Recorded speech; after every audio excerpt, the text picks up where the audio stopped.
Hallelujah, good morning. एक और विशेष दिन, एक और रविवार का दिन प्रभु ने हमें दिया ताकि हम उनके आराधनालय जाकर उनकी स्तुति आराधना आत्मा और सच्चाई से कर सकें। इसके लिए प्रभु परमेश्वर का मैं शुक्रगुजार हूं।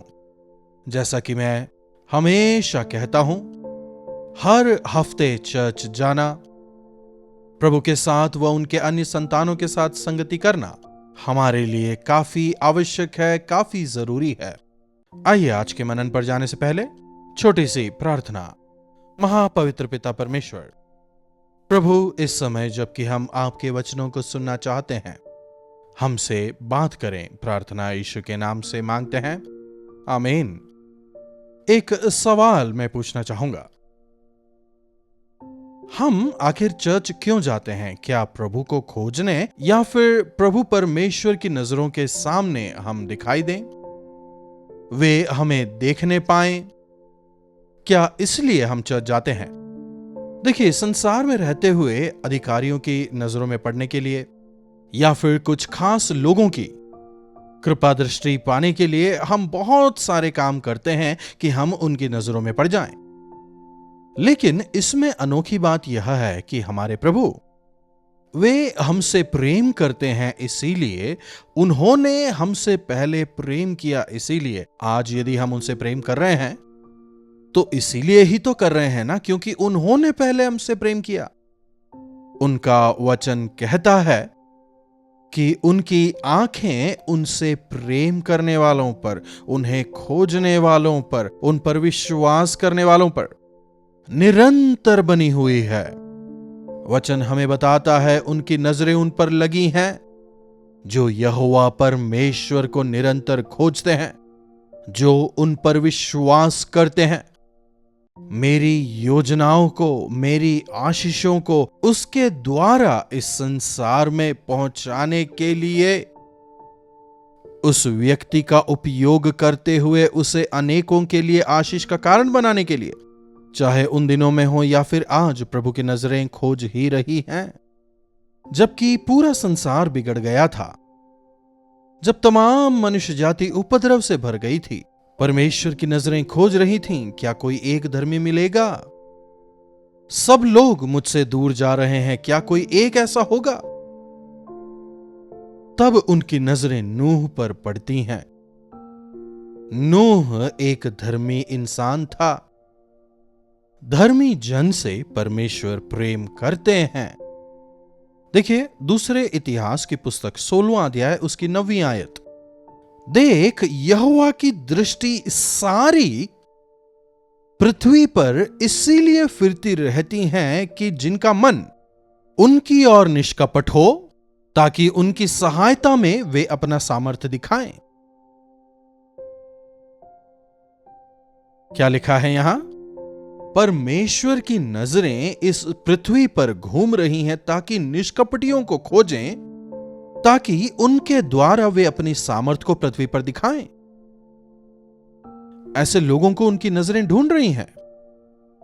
अंधेरे में हम टॉर्च लेकर के किसी चीज को ढूंढ रहे होते हैं ना, बिल्कुल उसी तरह प्रभु की नजरें इस अंधकार भरे संसार में, क्या कोई ऐसा है जो मेरी आज्ञा माने? क्या कोई ऐसा है जो निष्कपटी हो? क्या मुझे ढूंढने वाला कोई है? कहते हुए प्रभु की नजरें खोज रही हैं। निष्कपटी लोगों को प्रभु खोज रहे हैं। निष्कपटी शब्द के अर्थ का मतलब यह नहीं कि उसमें गलतियां ना हो, यह नहीं कि उसके अंदर दोष ना हो, बलहीनताएं ना हो, बल्कि यह कि यथार्थता का पालन करना। समझ रहे हैं? क्या आप सच में वास्तविक हैं? क्या आप एकदम यथार्थ हैं? क्या हम वास्तव में जैसे हैं अपने आप को उसी प्रकार प्रस्तुत करते हैं? क्या अपनी बलहीनताओं को छिपाने का प्रयास करते हैं? अपने आप को दूसरों के सामने अच्छा दिखाने का, बेहतर दिखाने का, उत्तम दिखाने का, श्रेष्ठ दिखाने का क्या हम प्रयास करते हैं? क्या वैसा नाटक करते हैं या यथार्थता से जीते हैं? देखिए, जो दीन होते हैं वे यथार्थ होते हैं, उनमें दिखावा नहीं होता। इसलिए प्रभु दीन मन वालों से प्रेम करते हैं। दीनों का वे अलंकार अपने उद्धार से करते हैं। जब हम हमारी स्थिति का अंगीकार करते हैं, जब हम अपने आप को कम करते हैं, अपनी बलहीनताओं को छिपाए बिना, हमारे वीकनेसेस को, हमारे वीक पॉइंट्स को यदि कोई इशारा करके दिखाता है, अगर हम उन्हें स्वीकार पाएं तो आशीषमय होंगे। लेकिन आज यदि कोई हमारी कमजोरियों की ओर इशारा कर दे, उल्टा हम उन्हीं पर गिर जाएंगे, बुरा भला कहने लगेंगे। प्रभु निष्कपटियों की तलाश में हैं। विश्वास योग्य लोगों को प्रभु ढूंढ रहे हैं। वे निष्कपटियों को, विश्वास योग्य लोगों को खोज रहे हैं। अपने सामर्थ को वे हमें देना चाहते हैं। उस स्वर्ग की सामर्थ को पृथ्वी पर दिखाने के लिए, उस सामर्थ से लेस करने के लिए प्रभु लोगों को तलाश कर रहे हैं, ताकि उनकी मर्जी इस पृथ्वी पर पूरी हो सके। जब प्रभु की नजर नूह पर पड़ी, वह निष्कपट और धर्मी था। बाइबल हमें बताता है, धर्म से प्रेम करने वाला, वास्तविक रहने की कोशिश करने वाला। वास्तविक रहने की कोशिश मात्र करना काफी है, प्रभु उसमें हमारी मदद करेंगे। लेकिन इन दिनों में धोखा, दिखावा, पैंतरेबाजी, यही सब कुछ नजर आता है। जब हम आराधनालय जाते हैं, क्या हमारी भक्ति यथार्थ है? बताइए। वहां जाकर जो आप प्रार्थना करते हैं, क्या आपके दिल की गहराई से उभरती है? जब आप गीत गा के प्रभु की आराधना करते हैं, क्या वो गीत आपके भीतर से संपूर्ण सत्यता से गीतों के बोल को समझते हुए, क्या आप प्रभु की आराधना करने पा रहे हैं? ठीक है, सुबह उठने के साथ आज रविवार है, रिवाजी तौर पर आज हमें चर्च जाना है। वे बाहरी तौर पर मेरी आराधना तो करते हैं, लेकिन उनके हृदय मुझसे दूर हैं। देखिए, मत्ती रचित सुसमाचार 15:7 देखिए, हे कपटियों, वास्तविकता का विलोम है यह। हे कपटियों, एकदम ऑपोजिट। हम कौन सी श्रेणी में आते हैं? क्या वास्तविक हैं या फिर कपटी हैं? यहां कपटियों से प्रभु नाराज हैं, उनसे गुस्सा है। फरीसियों, शास्त्रियों, सांप की संतानों, तुम चूना लगाई हुई कब्र के समान हो, कहते हुए उन्हें डांटते हैं। हे कपटियों, यशाया ने सही कहा, ये लोग होठों से तो मेरा आदर करते हैं, पर उनका मन मुझसे दूर है। होठों से तो स्तुति करते हैं, लेकिन उनके मन मुझसे दूर हैं। इंसान हमारा बाहरी रूप देखते हैं, लेकिन परमेश्वर हमारे मन को जांचते हैं। चर्च जाकर हम कितनी बार धन्यवाद, स्तुति, हालेलुया, आमीन कहते हैं। हम कितनी ऊंचे आवाज में जोर से गाना गा सकते हैं, कितने अच्छे हाव भाव के साथ हमारी भक्ति को दिखा सकते हैं। प्रभु यह नहीं देखते, प्रभु हमारे मन को देखते हैं। ये होंठों से तो मेरी स्तुति करते हैं, लेकिन उनके मन मुझसे दूर हैं। होंठों से तो स्तुति करते हैं, लेकिन वाकई में मुझ पर विश्वास नहीं करते। होंठों से स्तुति आराधना के गीत गाते हैं, लेकिन मन में विश्वास नहीं है। केवल होंठों की स्तुति, होंठों की आराधना, होंठों की प्रार्थना, दिखावे के परंपरागत अनुष्ठान प्रभु को बिल्कुल भी पसंद नहीं है। देखिए आगे क्या लिखा है, और ये व्यर्थ मेरी उपासना करते हैं, क्योंकि मनुष्यों की विधियों को धर्मोपदेश करके वे सिखाते हैं। मनुष्यों की विधियों को धर्मोपदेश करके या परमेश्वर का वचन करके सिखाते हैं। समझ रहे हैं? यह जो है मनुष्यों की पद्धति है।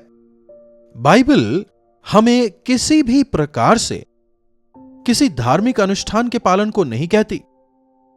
हमें आत्मा और सच्चाई से परमेश्वर की आराधना करनी है। लेकिन आजकल कई सारे ऐसे चर्चेस नजर आ जाते हैं जहां पर एकदम रूटीन फॉलो करते हैं। एक स्टैंडर्ड प्रोग्राम की तरह संडे सर्विस वहां होता है। आधा समय तो गीत संगीत में निकल जाता है और वचन के लिए उनके पास समय ही नहीं होता। उस दौरान भी आधे लोग सोते रहते हैं और आधे उठ के चले जाते हैं। क्यों? क्योंकि उनके मन तैयार नहीं हुए। सुनने के लिए उनके मन तैयार नहीं थे, इसीलिए उन्होंने नहीं सुना। स्टेज पर कॉयर के साथ गाना गाने के लिए उन्हें बोलो, जोर से गाना गाएंगे। वहीं अगर उन्हें एकांत में प्रभु के साथ समय गुजारने बोलो, मन खोलकर यदि प्रभु से बात करने के लिए उन्हें कहें, तो शायद उनसे ना हो पाएगा। कारण क्या है? क्योंकि उनके मन तैयार नहीं हुए हैं। प्रार्थना बोलते ही सर झुकाना, आमीन बोलते ही सर उठाना, इस प्रकार का एक अनुष्ठान हो गया है। हर किसी बात में बिना सोचे समझे आमीन हालेलुया बोलना दिखावा हो चुका है। इसीलिए हमारी आराधना में परमेश्वर की उस महिमा को, उनके चमत्कार को देखने से वंचित रह जाते हैं। हर बार जब पवित्र आत्मा हमारा अभिषेक करते हैं तो उस नएपन को, उस पवित्रता को, प्रभु की सामर्थ को, पश्चातापी हृदय को, उस जय का अनुभव हम नहीं कर पाते। इसके विपरीत पूरी तरह से नामधारी मसीह होकर एक दिखावे का जीवन जी रहे हैं। हर बार जब हम उनके सानिध्य में जाते हैं, वे हमें स्कैन करते हैं। क्या मेरी बात सुनने वाला कोई है? निष्कपटी हृदय के साथ में यथार्थता से वास्तविक जीवन बिताने वाला कोई है? यदि एक भी हो, उसकी वजह से मैं उस देश को क्षमा करूंगा। यदि एक भी हो, मैं उसका इस्तेमाल करते हुए अपनी महिमा को वहां प्रकट करूंगा। उन दिनों में यहोवा परमेश्वर मूसा को चुनते हैं। उसे शून्य करके, खाली करके, तेरी प्रवीणता की आवश्यकता नहीं है।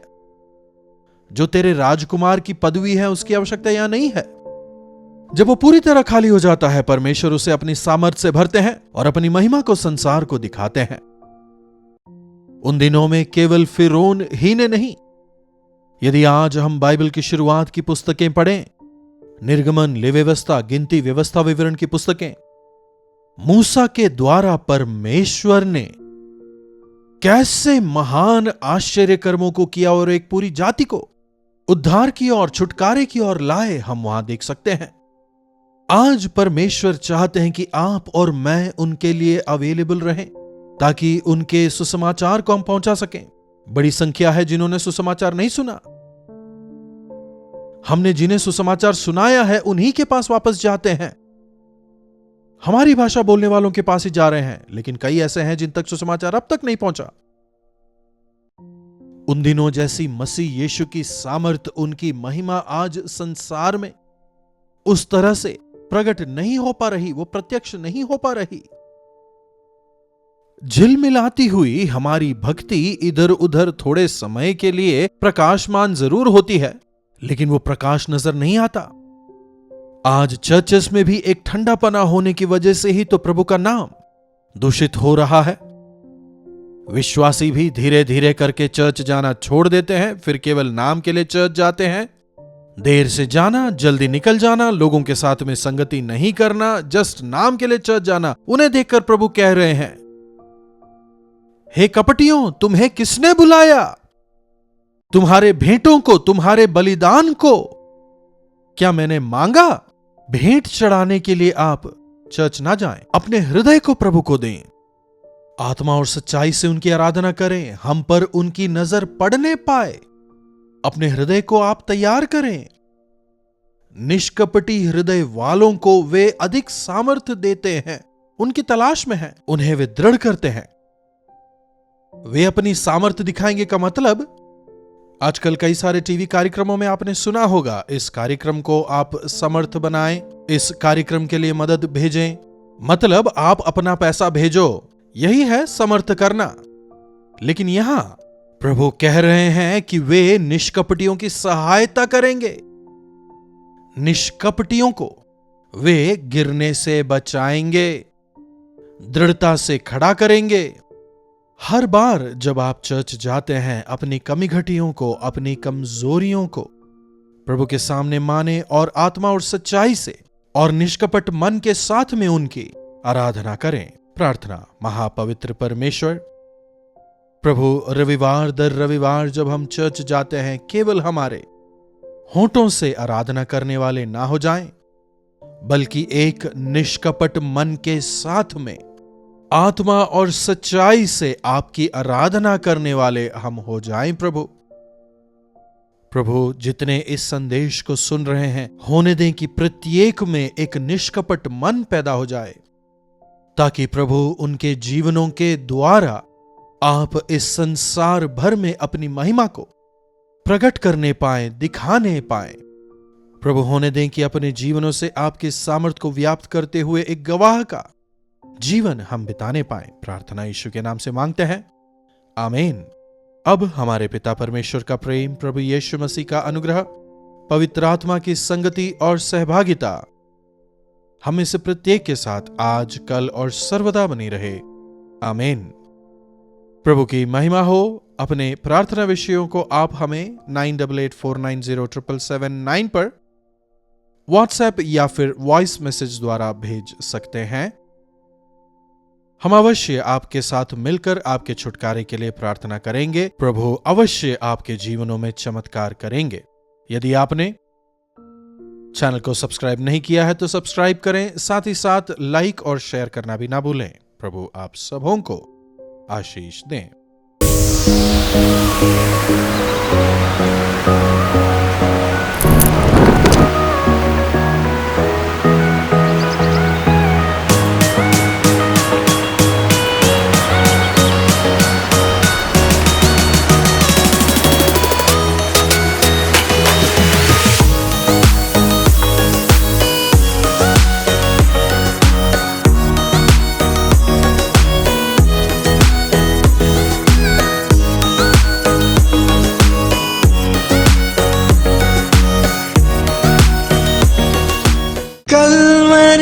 दर्शन, ये है प्रेम के दर्शन, यीशु प्रेम के दर्शन।